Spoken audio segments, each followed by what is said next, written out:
Hello everyone and welcome to Gierok Farms. Today I have an exciting video for you. This is kind of a step in the right direction for Darby and I along with the family farm. This winter here I've been on a hard search for some more cropland and I found some more. I found some more ground to put a crop in. Just renting this piece that we're on right now. Spring is here and we are going to take some soil samples today. So I got my helper with, my wife Darby.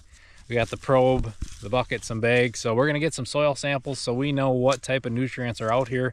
This is obviously the first time that I'll be cropping this field, and I wanna get an idea of what I'm dealing with and what kind of inputs I have to put out here before it's time to plant.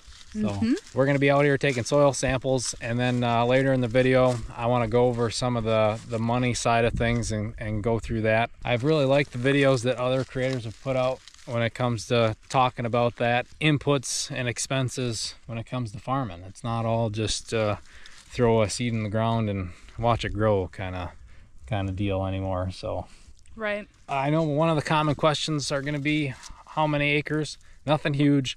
The piece we're on and that we're sampling is only 10 acres, and it's been corn on corn for a while now. That's kind of a little backstory on this field that I'm able to rent. So let's get those soil samples done.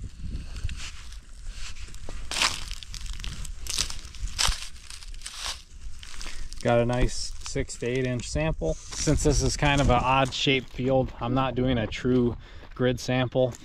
I know the most common way is, 5 acre grids or 1 acre grids or 2.5 acre grids. I'm gonna just do 3 different composite samples on this field because it kind of breaks into 3 different pieces. At least that's how a guy would plant it. And they're obviously being 10 acres. That's 3 samples should be more than enough on a field like this.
So I just finished pulling all my different cores. I just went randomly throughout this section of the field, a composite kind of zigzag test. And I looked at the soil maps before coming up here and it said it was silt loam, and then that's holding true. This is some nice dirt. There's a good mix between clay and sand and some silt.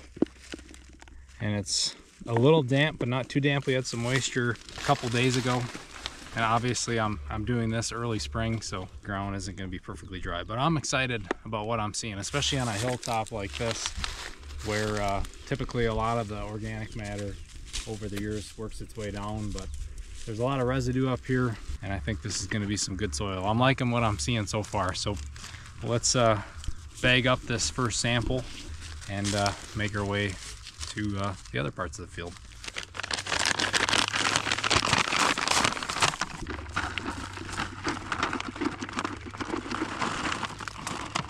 Plenty of dirt so that the lab doesn't have to work too hard to get a sample out of this bag. And obviously the more cores you pull per sample, the more averaged that sample is going to be. Or same with the more samples you take in a field, the better understanding you're going to have of that entire field. River, are you having fun? So I've completed the first 2 samples and I'm still liking what I'm seeing. Darby, she's been walking the edge of the fence, seeing what type of brush I'm going to have to clean up. A little backstory on this piece. The farm that rented it before I did, they're a larger dairy nearby, and I believe they have a 12-row planter. At least that's what it looks like they have. Especially back in the corners of the field where it turns into a finger. They weren't able to get in there with their bigger planter, so that leaves some opportunity for me to come in there with the brush hog, mow that brush down, and clear some of the trees that fell in there that used to be field, and make that field again, which I'm super excited about. It's not a whole lot, you know, maybe we'll only gain like a quarter of an acre or something like that, but it's still exciting to see that there's a little more here than what's just planted. And then also walking along, the tissue is kind of sporadic. There's some cobs that are really big and some cobs that are really small. I was just showing Darby that, and you can vouch for that. I think a lot of it had to do with the variety and maybe the dry year last year with flex ears, where the neighboring stalk didn't do as well as the stalk before it. It might also have to do with that it was a dairy run piece and a lot of manures were used for fertilizer versus synthetics. So maybe the manure application wasn't as even as if it was coming out of a fertilizer application rig or something like that. But I still am very excited when it comes to the manure, because P and K levels should be really nice. That's a good thing. So that's enough for the agronomy right now. We're gonna keep moving on to the last sample. I got the last sample here ready to put in the bag, and I'm still liking what I'm seeing when it comes to soil. That soil map online is staying true, that this field is mainly silt. It's a great soil type. The only sand and minimal organic matter is maybe right on the top of that knoll. Right when I was getting to the depth of that 6 to 8 inches for the soil probe, I started, you could feel that sand. Pretty common in this area, especially on the hilltops. With all these ridges around here, there's a lot of sandstone deep down in. But still a nice layer of that black dirt, so very excited for that. And I think River and Darby had a good time as well. Right, River? Running around in the cornfield. She had a lot of burdocks on her. Speaking of having fun, it's a Friday night, and it sounds like the neighbors are having some fun. Yeah, we can hear the music from up here. Which is interesting and funny. It's good to know somebody's having a blast already. It's early on a Friday. Speaking of that, Darby and I are gonna head on out of here, and I'll check back in with you guys later about some of the money side of this, or the plan when it comes to this rental ground. So see you guys then. So we are back at my office, and it's time to go over some of the numbers. And I wanted to start off by saying that these are just rough estimates. I'm using information from the UW system when it comes to custom application rates or harvest rates or tillage rates, any of that custom farming rates. I'm using the UW's information. They send out surveys every year, and it gives me a rough idea how much I should be penciling in for the cost of our equipment going out there and getting the work done. And then as for the consumable inputs like seed, fertilizer, chemical, I'm using rough bids / pricing from the past month or two here from local co-ops and dealers and things like that. And then as for the rent per acre, that cost, I'm just going to use the county average just to give you guys a ballpark number of what it costs in our area to rent cropland. So I'm going to throw my Excel sheet up on the screen. And I also wanted to say, if there's anything you guys think I should be adding or changing, or you think that number is unrealistic, let me know down in the comments. I'm learning, and hopefully you guys learn a little something from this as well.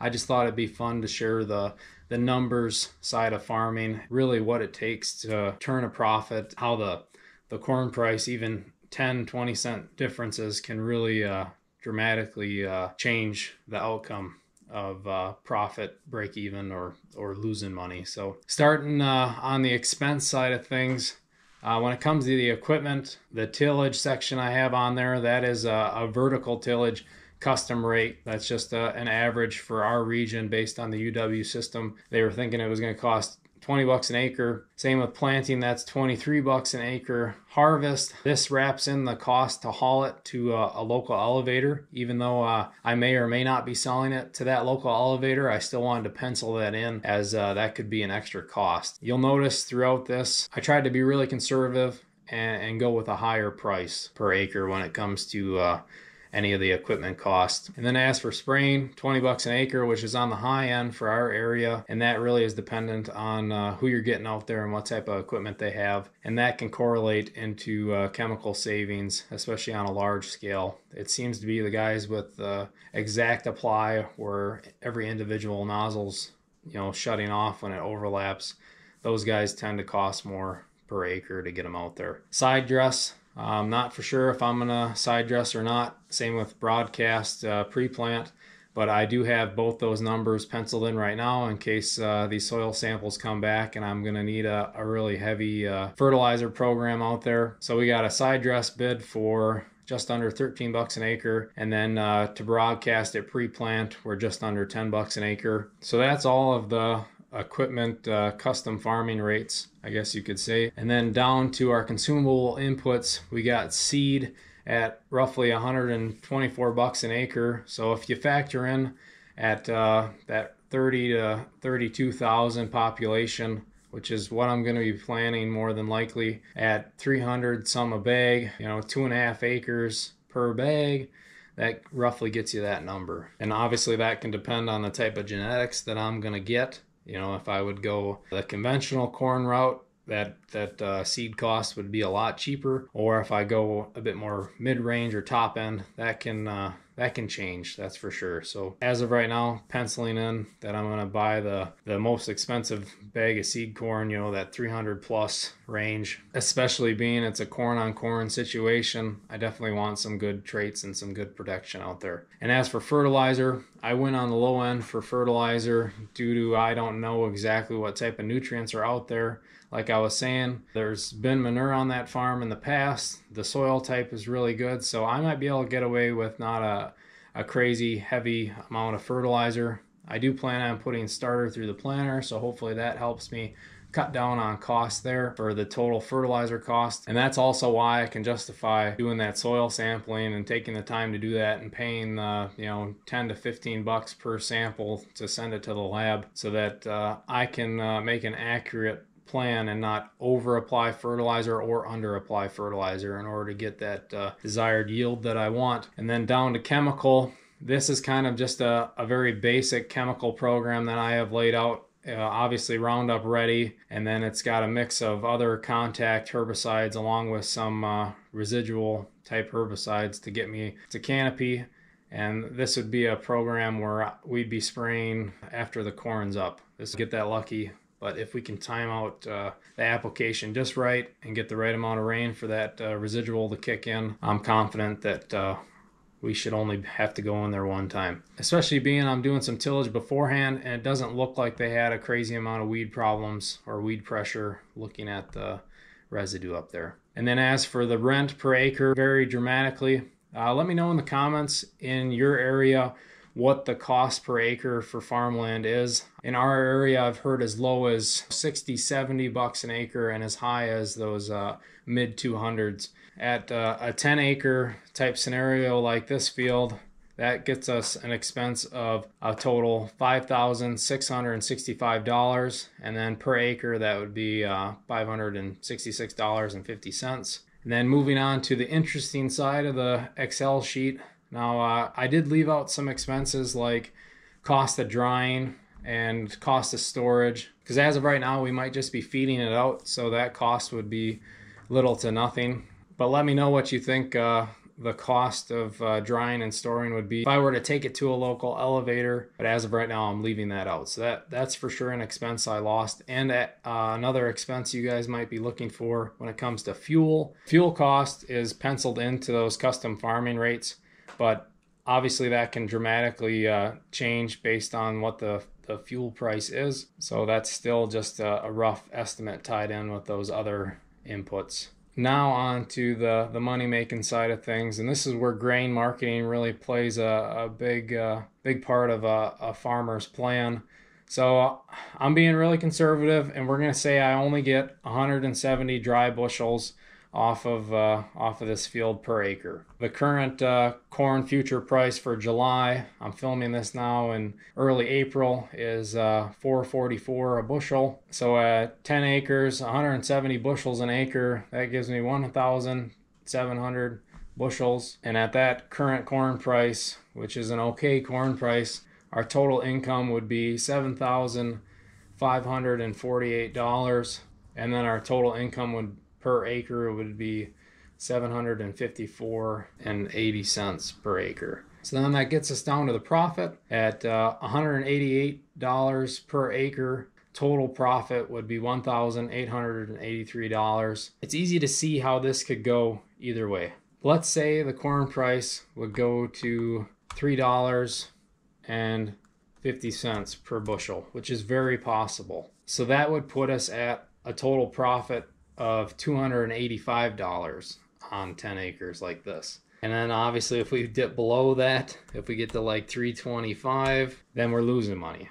But like I've been saying this whole time, this is just an average. These are just rough numbers. Input side, that could change, especially based on the equipment we're using and the amount of custom work we have done, or the fertilizer inputs. That could be way more or way less depending on what type of nutrients are out there in that soil. And then obviously yield. If we don't get a lot of rain or we get hailed out or something like that, our bushels per acre could be way lower, or we could get lucky and get closer to that 200 bushels an acre mark, which would be awesome. So I wanted to end off the video by saying that these are all just averages. I want to remind you guys that these are not my hard numbers, but this gives me a rough idea going into a property and trying to pick up more ground, what we roughly can and can't afford. There's a lot of different variables in this equation that could change dramatically. Moral of the story, I just wanted to show you the amount of risk that a farmer takes and the amount of things that could change just slightly, and it could really make or break a farmer's year. So let me know what you think of the Excel sheet. Let me know what you think I should change. Let me know if you think some of my numbers are way out of the realm of possibility, or if you think they're too high of a price. Leave those comments down below. I'd be interested to know. I'm trying to learn from you guys, and hopefully you guys learned a little bit from me as well. Trying to put myself out there a little bit, showing some of the numbers within agriculture. So hope you all enjoyed the video. Thank you all for being part of this journey of mine through agriculture.